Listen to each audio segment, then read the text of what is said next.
Siyanibingelela futhi bazalwane namhlanje lo okhuluma nani brother Enigma ngapha ngase-Everton.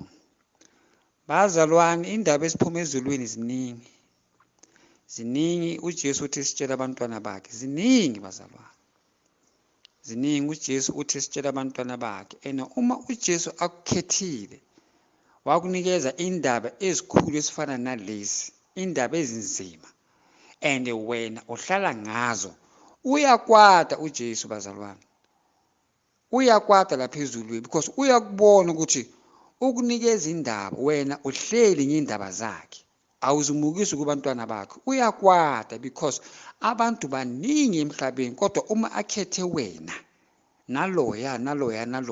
So uma akhethe wena akuthuma and wena awuthumeki, uhleli phansi, then-ke you are going straight to heaven. Because uma utshela abantu abathathu 5, 6, 10, 20, uJesu uyajabula because ukuthumile and uhambile.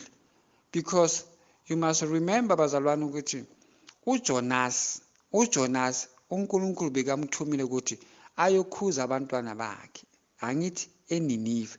Yena wasaba, wabona ukuthi labantu angeke bangilalele, angithi wabo. So namanje uma uNkulunkulu akuthumile athi hamba uyotshela idoctor leya, hamba uyotshela i-celebrity leya ukuthi ngithi stop. Uma uJesu akuthuma athi hamba uye kuRebecca Maluphe uyomtshela ukuthi asuse inwele lezo, uma mina ngingayi lapho-ke ngiyomkhuza, then-ke uJesu uyongikwatela, because lo muntu lo uyoshona ngale nwele lezo aye ezihogweni ngale Chico style yakhe uRebecca. So-ke uJesu uma kuthuma uyaya lapho, and uma uhlangane nalo muntu loyo umtshela. Uma lo muntu loyo angafuni ukulalela, yiyo-ke into uJesu ayifunayo leyo, ukuthi at least umtshelile, angithi wabo, yena akafunanga ukulalela, so that ngelanga lo muntu lo azoshona ngalo, makafaka ngasezihokweni, uma akhala athi Jesu, uJesu athi u-Enigma ukutshelile indaba engimtshele ukuthi akutshele yona, wena azange ulalele. So bekuyimi Jesu engikhuluma ngaphakathi kuloyo Enigma, because uma umuntu athi uJesu uthi so, then-ke yimi Jesu engikhuluma ngaphakathi kulo muntu lo. Siyazwana bazalwane. Manje-ke kunendawo bazalwane, angithi ngimtshele indaba zalapha ezulwini, indaba zalapha ezihogweni. Kunendaba eziningi ngaphakathi elwandle la kunamanzi khona, ingaba umfula, ingaba ilwandle, ocean, river, anywhere la kunamanzi khona, ama-devil worship ayangena ngaphakathi emanzini, then within a second bazibona seba le Indian Ocean or Atlantic Ocean. Sazwana bazalwane. So nganitshela last time ngathi ngale ngaselwandle emanzini phakathi, underwater, under marine kingdom, kunezindlu, kuneshopho, iy'kolo zikhona njengalapha emhlabeni. It's just that ngale ngasemanzini akunalanga, ilanga alikho, kodwa-ke ukukhanya kukhona. Angiyazi ukuthi ukhanya lokho kuyenzwa ngani, angiyazi ukuthi uSathane uyenze kanjani. That's why mina ngiyakwata uma ngizwa abazalwane bathi uSathane kanjani, uSathane uyenzani. Bazalwane, uSathane akusintanga yenu, uSathane akusintanga yenu, uqoshe ezulwini because beka-stubborn ngalamandla uNkulunkulu amnikeze wona, and amandla lawo uyawasebenzisa la emhlabeni uSathane. So abazalwane bathi uSathane uyenzani, abamsabi, niyadlala nini. uSathane akusinto yokudlala. Lalelani lapha ngasemanzini kune-building, and kuleyo building kubhalwe Coca-Cola. Siyazwana bazalwane, kubhalwe Coca-Cola le esiyiphuzayo le, and kubekwe isayini yayo, isayini ye-Coca-Cola. Then izwi lasezulwini lithi umuntu waqala ukuyenza i-Coca-Cola, that person was a Satanist.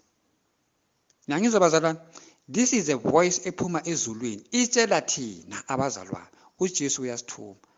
So ngale ngasemkhathini kunendawo la kubekwe khona isithombe isithombe se-Coca-Cola, nayazi ukuthi Coca-Cola ama-drug wakhona a-red then abhalwe Coca-Cola, angithi niyabo. So uJesu athi loyo muntu loyo waqala ukuyenza i-Coca-Cola. That person, he was a Satanist, and ukuthi bekanemali, it is not a problem, kodwa waqala ikhampani le ye-Coca-Cola ngalesikhathi yena asebenza loSathane umuntu loyo. So that is why i-Coca-Cola, it is black, and then everything efakwe kule Coca-Cola thina angeke siyibone ngamehlo wethu, efakwe ngaphakathi ku-Coca-Cola. Bazalwane, i-Coca-Cola, the black one, izinto zikaSathane. Well, angeke uthele ipoison or nani ngaphakathi kuyo, kodwa kunemimeya ngaphakathi kule Coca-Cola. Kwavela futhi enye sign evelisa i-Pepsi Cola. I-Pepsi Cola imnyama njenge-Coca-Cola. Bazalwane, ama-drink lawo ane-problem. Lapha in the kingdom of darkness, uSathane u-proud because abantu lapha emhlabeni bayayithanda Coca-Cola le emnyama. Abantu bayayithanda, baya ema-restaurant bathenga i-Kentucky, nabacede bathenga i-Coca-Cola. Abanandaba ne-Sprite, abanandaba ne-Stone or what. Abantu bathanda Coca-Cola. Bazalwane, kune-secret kule Coca-Cola, ne? Ngifuna ukunitshela, uJesu athi the founder of this Coca-Cola, he was a Satanist. Ngiyandlula lapho. Then ke bazalwane, uJesu athi sitshela bazalwane bangahambi balokhu badla everything la bahamba khona. Kunendawo uthola ukuthi abantu bayenze imigidi yamasangoma.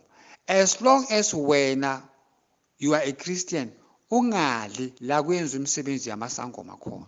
And ungasitsheli ukuthi lapho it's your relative, ifamily yakho, i-relative yakho kanjani.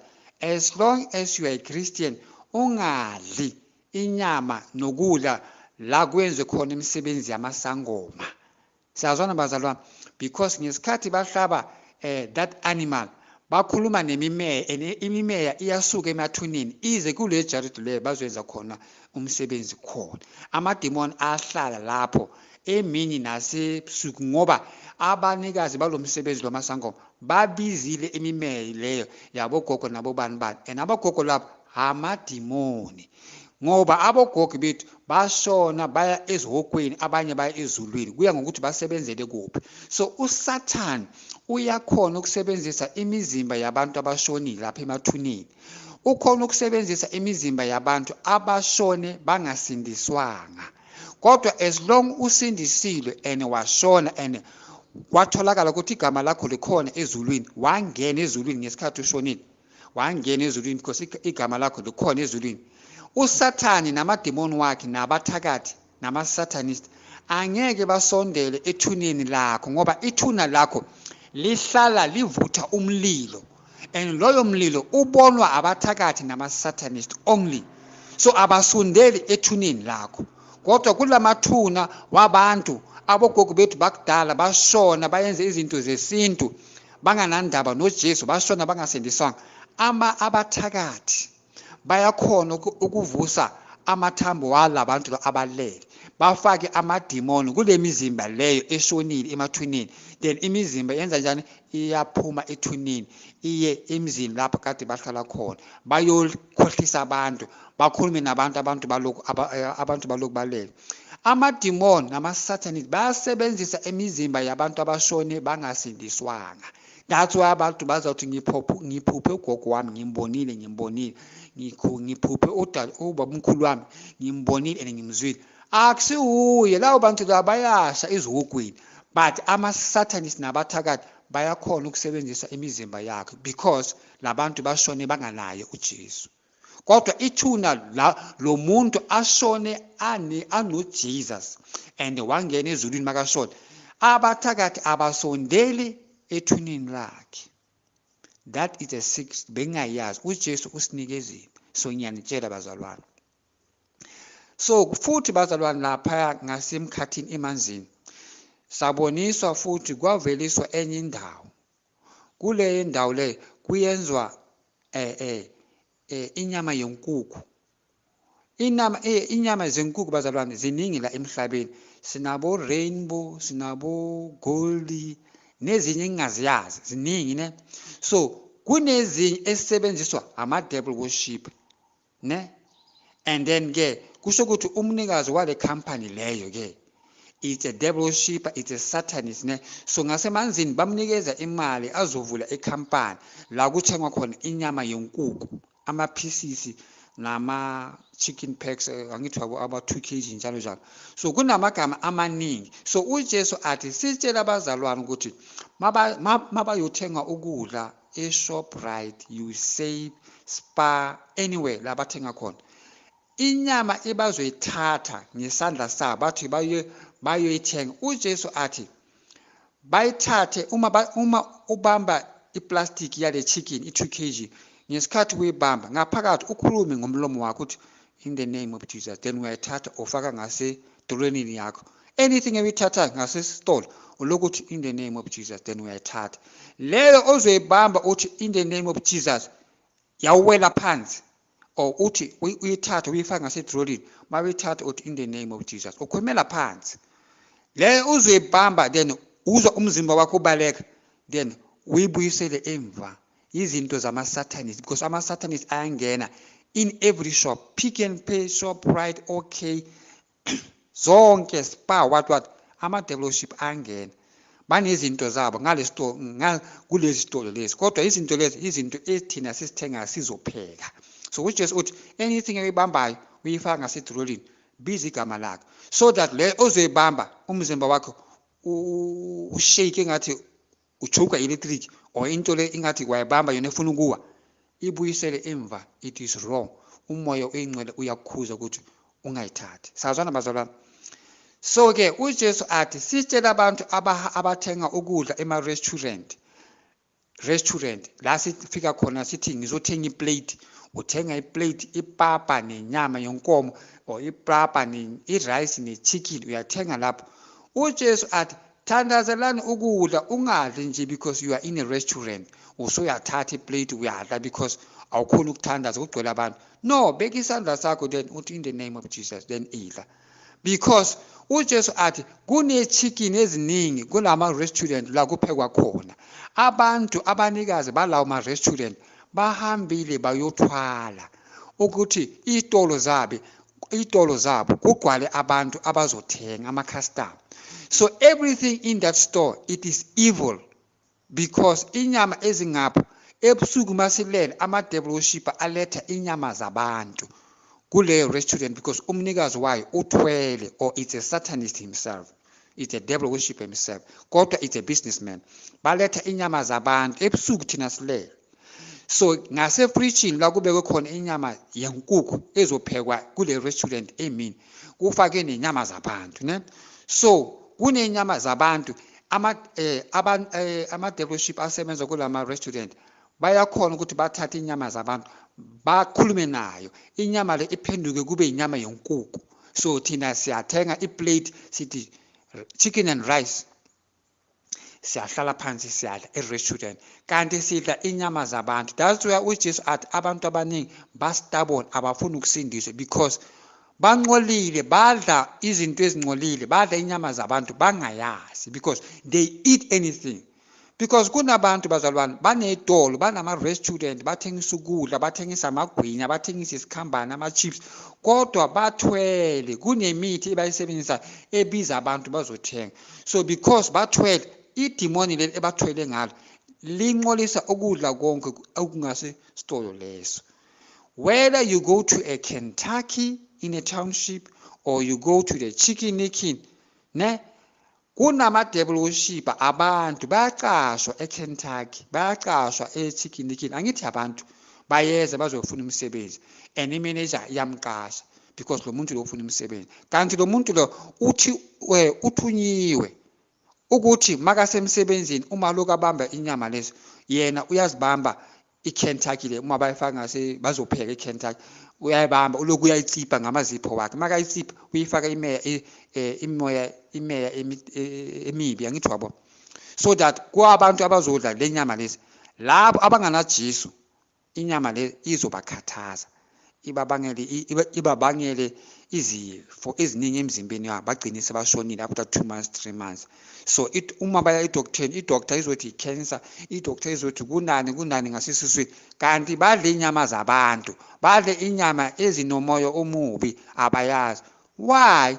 uJesu athi sithandazele everything ngegama lakhe or ngegazi lakhe, then yena into engcolile ngesikhathi uthandaza ngegazi lakhe or ngegama lakhe, yena uzayenza ibe clean immediately into leyo. If amadevil worship ayingcolisile ukudla lokho, uma wena uthi ngegama likaJesu, amen, uJesu immediately igazi lakhe liba lapho, liyenza ukudla lokho kube clean, imibi yasuka. Kodwa uma ungathandazanga, even if you are a Christian, udla izinto ezingcolile ezineme emibi. Sazwana bazalwane, uJesu ke wasibonisa ukuthi abathakathi bayenzani. Abathakathi bazalwane bakhona ukubulala umuntu, bambulale. Abathakathi bambulale umuntu, athole accident or umuntu bamdubule, bamgwaze ngemeso or what, umuntu afe ashone. Mase kashonile, labo bantu amademoni lawo abulale lo muntu lo, ama-satanists, bayeza bazothatha umzimba walo muntu lo, then bashiya body number 2. So abantu amafamily walo muntu lashonile bayeza bafike bathatha umzimba lo, kanti asumzimba wakhe. Ama-satanists bathatha umzimba wakhe bashiye umzimba ofana nowakhe umuntu lashonile. So abantu ivele amafamily walo muntu ashonile bayeza bamthatha bamukise emoshali. Suka lapho bayayizana, bayamfihla emathuneni, bayamnqwaba. Ngithi bazalwane, mase bamnqwabile, amademoni nama-satanists babambe umzimba wakhe, babambe umuntu lo, bashiye isithombe sakhe. Thina sifihla isithombe sakhe, sifihla ipopo efana naye, akusihuye. Masithatha ukufihla umuntu lo, sithi ushonile, besimfihla today, simnqwabile izolo, then ama-satanists abulale lo muntu, bayamthatha lapha emkhathini lo muntu lo, kunala bazomukisa khona ebusuku ngabo 12. Mabafika lapho bathatha amadayisi, kusuka lapho bayakhuluma ama-satanists ngalesidumbu salo muntu lwashonile. Angithi lo muntu akashonanga. Thina emhlabeni sithi ushonile, ushayiswe imoto, kanti akashonanga. Bamthebulile nje, bamenze nje, angithi bathatha umoya wakhe, isithunzi sakhe, bashiya ipopo yakhe. So ke ebusuku ngabo 12 mathina mase simfihlile, sesikhohliwe ngayo ukuthi simfihlile izolo, simnqwabile, laba abambulele bayamvusa, bambeke lapha ebusuku ngabo 12. Mabaceda babiza amagama, bathi inkomo, bathi hasi, bathi imvu, bathi imbuzi, bathi idonki. Lezi zinto lama animals esinawo la ekhaya babiza i5. Suka lapho badlala ngamadayisi. Idayisi lelo malikhethe inkomo, umuntu lwashonile uzophenduka kube inkomo ebusuku emathuneni lapha. Uzophenduka kube bekuwumuntu ne, kodwa bayamtshintsha. uJesu bazalana uvele izinto eziningi ukuthi uSathane wenzani nabantu bakhe. Batshintsha lo muntu, angithi thina simnqwabile sithi ushonile, bamvusa bona bambeka la. Then ke bamphendula, uma bathi mabadlala idayisi malithi inkomo, lo muntu lo uzophenduka inkomo. Uma idayisi lena ithi imbuzi, lo muntu lo uzoba imbuzi. Uma imvu, lo muntu lo uzophenduka imvu. Kuya ngamadayisi la abazodlala ngawo ebusuku. Mabaqeda, uma lo muntu lo aphenduka inkomo, sekuyinkomo lo muntu, bekuwumuntu manje sekuyinkomo, bayamuslaha khona lapha ebusuku, bayamuslaha, bathatha inyama yakhe. So wena uma ubhekile inyama yenkomo, kanti akusinyama yenkomo, umuntu. Kubo bamnqwabile kanti akafanga. So laba abathakazi ama-satanists batshintsha inyama leyo, batshintsha umzimba lo womuntu, bawuyenza umzimba wenkomo or imbuzi or imvu or angithi wabo. So ke bathatha inyama leyo, emini bayithatha inyama le bayoyithengisa esilaheni, bakhuluma nomnikazi wesilaha, bathi sinenyama, besinenkomo, manje inkomo lena siyibulele izolo, na inyama yakhona, siza kunikeza yona, wena uyithengise esilaheni. Or bayithengisa nje emzini, babeka itafula, abantu beze bazoyithenga inyama, bathi inyama le inyama yenkomo, kanti umuntu uphenduke inkomo. So uJesu athi siyabona na ukuthi kwenzakalani. uSathane udlisa abantu into ezingcolile. So uJesu athi labo bantu abadla ukudla bangathandazanga, yibo ke uSathane azobatrapha. Sazwana bazalwane, So ke wabonisa ke uJesu ukuthi masisigcobisa ngevaseline, ivaseline masiyithengile esitolo, kunamavaseline amaningi bazalwane, kunamavaseline different kinds of vaseline. So uJesu athi sithandazele ivaseline. Uma uyithengile esitolo ungayithathi nje mawufika ekhaya usigcobise ngayo uma uqeda ukugeza because uyithengile. Ibambe uyithandazele ngegama likaJesu uthi, in the name of Jesus the Son of God, be clean. Uyenze ukuthi ibe clean. uJesu athi immediately uzoyenza ibe clean ngoba ama-Satanists ngale ngasemanzini banqolisa into eziningi and bazimukisa abo Pick n Pay, Shoprite, anyway ukuthi thina sizothenga. Why? Bafuna ukutrapha abazalwane. Bafuna ukutrapha abazalwane ukuthi sizosebenzisa lezi zinto zabo. Bafuna ukubona ukuthi na uma sisebenzisa lezi zinto zabo sizothandaza na, because bayazi ukuthi abanye abazalwane bathandaza, sometimes abathandaza, bathatha ezinye izinto simple. Sazwana bazalwane. So uJesu uthi sitshela abazalwane ukuthi uma baloku bathenga ukudla ema-restaurant, abo-chicken and rice, bathandazele ukudla lokhu ngegama lakhe negazi lakhe, uzazenza zibe clean, because sidla inyama zabantu singayazi, thina sibona kuyi-chicken. Kunabantu abazalwane everywhere, siyabona la eSouth Africa, eGauteng, abantu bathi bathengisa inyama yenhloko yenkomo. Uthola ukuthi lapha esitrateni abobhuti baloku basika inyama yenkomo, bayapheka khona lapha esitrateni, bapheka nepapa. Abobaba abadrayiva amateksi bayayema lapho ngemoto zabo, bafike bathenge ipapa nenyama yenkomo, bathi inyama yenkomo emnandi. Nidla izinto eningaziyazi bazalwane, nidla izinto ezingcolile, nidla into eningaziyazi, because abanye bayahamba baya enyangeni, bafuna umuthi ukuthi uma athengisa inyama namaplate nokudla kuthengwe kuphele the very same day, and kuyathengwa kuphele the very same day because ama-customer alethwa amadimoni. Siyazwana ukuthi abantu bazodla lezi zinto lezi ezingcolile. Siyazwana bazalwane. So uJesu ke athi abazalwane uma bayothenga ukudla and everything esitolo basithandazele ngegazi lakhe. Bangathi nje sithengile ngemali igrocery yami. Igrocery uma uyithengile mayifika ngasendlini uyibeke etafuleni, uphakamise izandla ukuthi ngegama likaJesu siyabonga Jesu ngale grocery, siyayenza ukuthi ibe clean ngegazi lakho, sicoshe imimeya yonke imimeya esingayazi ekhona la kule grocery. Amen. uJesu athi immediately uthi ngegazi lakhe or igama lakhe yena uzoyenza anything ibe clean, because ubiza igama lakhe and ufanele ukuthi aphendule ngoba uthembisile. Sazwana bazalwane.